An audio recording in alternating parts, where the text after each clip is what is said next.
Hello, my beloved baller friends. My name is Jay DeCasby. Today, I would like to formally issue my $10,000 baller challenge. After years of endless searching and trying desperately to, at first, refute flat Earth and then prove the ball Earth hypothesis, I, despite all of my hard work and efforts, was unable to find a single shred of factual and irrefutable evidence to support the existence of a spinning ball Earth in our reality. Thus, I am officially calling on all ballers, ball Earth believers, from all walks of life, no matter the rank, status, or position you hold in this world without exception.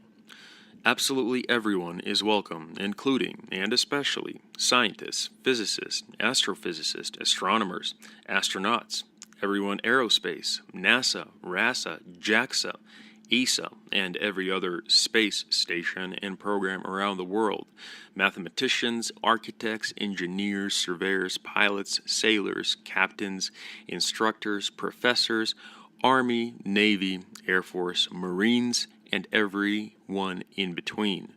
Yes, Masons and Jesuits, you are welcome too. Goyim and non-Goyim. If you, or anyone you know, believe that you have what it takes to prove the spinning ball Earth mythos to be an incontestable fact of our reality, please listen to the following carefully.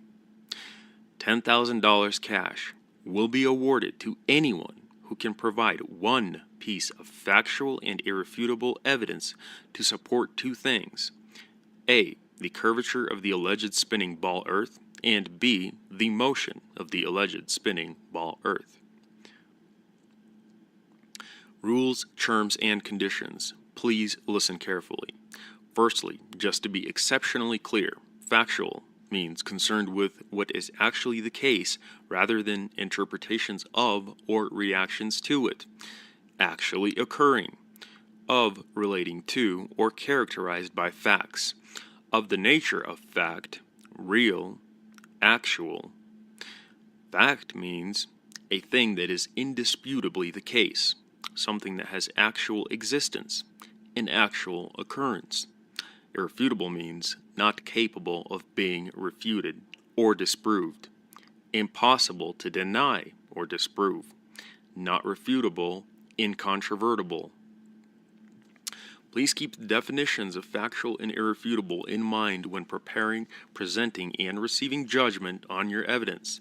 Those two words are the main criteria by which everyone's evidence will be judged. Number 1. In the comments section below, present one. You can do more if you'd like, but at least one piece of factual and irrefutable evidence for A, the curvature, and B, the motion of the alleged spinning ball Earth. Number 2. Each piece of evidence provided for both the curvature and the motion must be accompanied by an experiment, test, or method, proving and showing the way through which you obtained your result. Number 3. Your experiment, test, or method must be replicable, and the same result must be obtained by myself and others in order for your evidence to be considered. There are many different kinds of experiments, tests, and measurements that anyone should be able to do to easily prove both the curvature and the motion of the alleged spinning ball. If you need some ideas for such experiments, please see some examples below of others attempting to find both the curvature and the motion of the alleged spinning ball. Bedford Level, 1838, the curvature. Airy's Failure, 1871, for motion. Michelson-Morley, 1887, for motion. Sagnac, 1913, motion. Michelson-Gale, 1925, for motion. Number 4. Your evidence will be evaluated and judged using none other than the scientific method itself. Just a quick reminder for anyone who has forgotten what the scientific method is and how it works. The scientific method is a method of research in which A, a problem is identified, B, relevant data are gathered, C, a hypothesis is formulated from these data, D, the hypothesis is empirically tested, and E, data is analyzed and a conclusion is drawn. To quickly touch on D, empirically tested. Empirical means based on, concerned with, or verifiable by observation or experience rather than theory or pure logic, derived from or guided by experience or experiment, depending upon experience or observation, provable or verifiable by experience or experiment.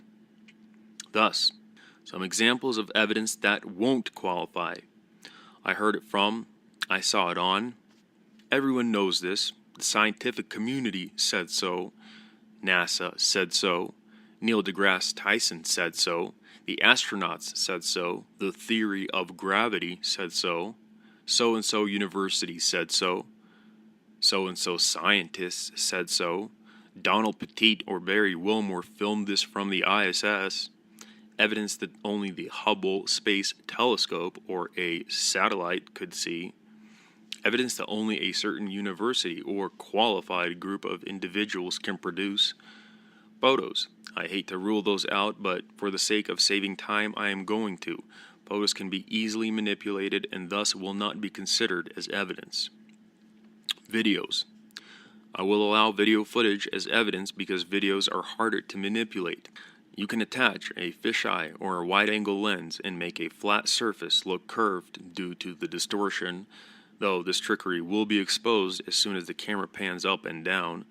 But no matter the lens you fasten to your eyeball or camera, you simply cannot make a ball look perfectly flat. To make a ball look flat, you would have to either use CGI or heavy post-production editing, and your fraud will be very easily exposed by the pixelation and the distortion of pixels where you pulled your curved ball into a flat surface. This gets even more complicated the more the camera pans or tilts up and down. Thus, you can present video footage and it will be evaluated like all other evidence using the scientific method. If we are unable to obtain the same result, or if our result is different, your evidence will unfortunately not pass. Hopefully you get the idea. Your experiments and tests by which you obtained your evidence must be replicated. I care not about what anyone says or has seen or heard. If I or anyone cannot replicate your experiment and come to the same result, your evidence will not qualify. 5. To make things more fair and, of course, interesting, I will have a special guest judge on the panel, none other than the amazing, the smart, and very talented, the man, the legend himself, Mr. Eric Dubé. He will join me in empirically testing your evidence and providing the final judgment. Please, read the above rules one more time if you have to. Irrefutable facts of reality and the scientific method will be the judges of your evidence. Eric and I will simply be delivering the judgment to you. Number 6. Please check the thread. If your evidence has already been presented and judged, I will likely just tag you under the comment in the interest of saving time. I may address the same evidence a couple times if need be, but unfortunately I don't have the time to repeat myself over and over and over again. Number 7. If you are commenting under someone else's comment, please understand that the reply priority will go to the initial commenter. If there will be extra time, myself or Eric may respond to additional comments, but priority will go to the original commenters. If you want to ensure that your evidence is seen, please comment it as a new comment and not as a reply to someone else's, as it may be missed that way. Number 8. If your evidence hasn't been addressed by myself or Eric, please consider your case still open. Judgment on your evidence will only count from myself or Eric, not other commenters. Number 9. To all my religious folks, please pay attention to this rule. Though I very much do understand where you may be coming from, for the sake of sanity and keeping focus on flat Earth, please refrain from religious debates and arguments. Earth is flat regardless of any religious text or religion saying so. Flat Earth has nothing to do with religion and everything to do with spirituality, truth, which is, of course, different. I will be issuing future challenges for various commonly accepted religious beliefs, so you will have the opportunity to express yourselves then, but for the sake of keeping this thread focused on this topic of flat Earth, please refrain from religious discussions here. Thank you. 10. I am doing this challenge to help bring attention to this highly important topic. I am not doing it to start fights, attacks, or arguments. Therefore, please refrain from foul language, attacks, and verbal abuse. If I do notice this happening, you will be given one warning, after which, if you do not comply, you will be disqualified and blocked. I do not want to disqualify or block anyone because I want everyone to have an amazing and positive learning experience from everything that will be discussed, so please don't make me do it. Keep your discussion civil and professional. Thank you. 11. Have an amazing time. This should be fun and enlightening more than anything. I want everyone to enjoy this, so please contribute positively and we will all have a great time together no matter our differences. 12. This isn't so much of a rule but more of a request. If you are inclined to do so, please share this challenge with everyone you know. Together, we will make a difference. If your evidence does not qualify or factually and irrefutably prove the spinning ball Earth, you will be given an explanation as to why and how that is so. Your evidence will be evaluated based on the criteria above. Therefore, your explanation will provide the process by which we determined your evidence was not valid. If you do provide this factual and irrefutable evidence that will, once and for all, establish that Earth is in fact a water-bending, ocean-curving, spinning, tilting, wobbling, and hurtling through infinite space and into oblivion ball, you will be rewarded the $10,000 cash because, believe me, my dear baller friend, if you do, you deserve not just the $10,000, but all the money in the world that you could possibly ask for.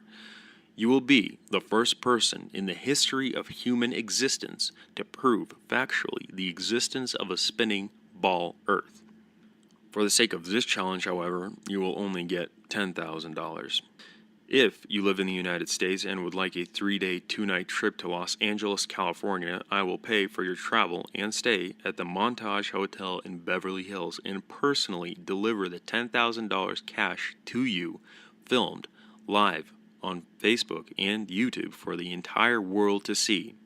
If you are not in the U.S., the money will be either wire transferred to you or converted to Bitcoin and sent to you, after which I will send you instructions on how to convert it to your home currency. As a bonus, if you or anyone you know can demonstrate the bending and or the curving of still water with a replicable experiment, especially around a spinning ball, you will be awarded an additional $40,000 for a total of $50,000 cash. I will also reach out to the producers of the top talk shows in LA and ask that they air you and your amazing talent for the world to see.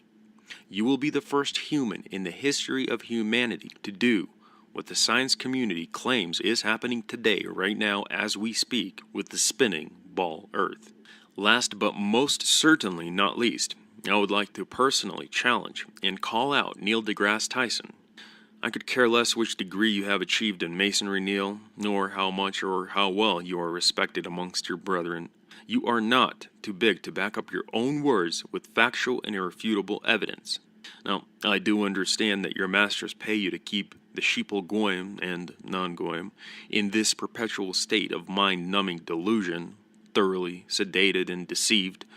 But if you are 0.5% of a real man, perhaps for the very first time in your entire life, you can actually prove that you are not a patent fraud and can back up your words with factual and irrefutable evidence. Step up to the plate, whether you care for $10,000 or not, and provide evidence for your officially oblate, spheroid, slightly wider below the equator than above the equator, chubbier on the bottom, spinning pear-shaped Earth. Please also bring your buddy Joe Rogan with you as well. Maybe the two of you can explain to me and everyone joining this challenge why you two ran away like cowards from the scheduled Flat Earth debate with Eric Dubay, and why, after agreeing to the debate, announcing it on his show, and scheduling and rescheduling it on his website, Joe hasn't even so much as attempted to reach out to Eric about it to try to make it happen. Perhaps you can also explain to everyone why 1 hour after Joe announced and confirmed the debate with yourself and Eric's YouTube channel of 7+ years, 135,000 plus subscribers, and almost 30 million views got terminated and he himself got banned from YouTube. Eric exposing a little too much for the Goyim to see. Goyim awaken, shut it down.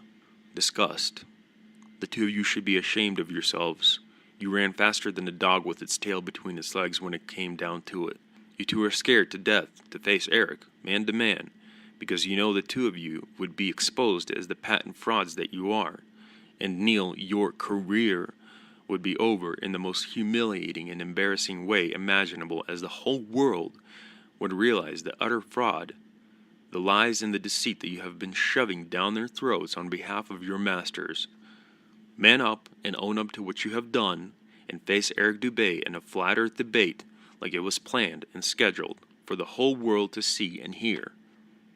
Oh, and maybe Joe could also explain why he did a complete 180 on his moon landing hoax exposing campaign. From "there's no way people went to the moon, there's no way," to "how could I even argue it?" Shill, Joe. You're a shill. Quit sucking each other off and debate with Eric Dubé. I'll drop a link to the video called Neil deGrasse Tyson and Joe Rogan Lie about Eric Dubé debate. Please watch it for more details and hear it from Eric himself. Let's settle this once and for all. Is Earth a water bending, an ocean curving, spinning, tilting, wobbling, and hurtling through infinite space into oblivion ball, or pair, according to Neil deGrasse Tyson, originating from a 13 billion year ago accidental Big Bang cosmic sneeze, or potentially fart? Or is Earth flat and motionless with everything in the sky revolving around us, as all ancient civilizations knew since the beginning of recorded human history, intelligently and divinely created, making us the crown and the center of creation? Is there a greater purpose to humanity, Earth, and everything on it than we have been misled to believe? And is that why we have been so exceptionally and so thoroughly deceived? We're about to find out. Stay tuned. There are two ways to be fooled. One is to believe what isn't true. The other is to refuse to accept what is true. The truth fears no investigation. Thank you for tuning in and for participating. Good luck, and I wish you all the best.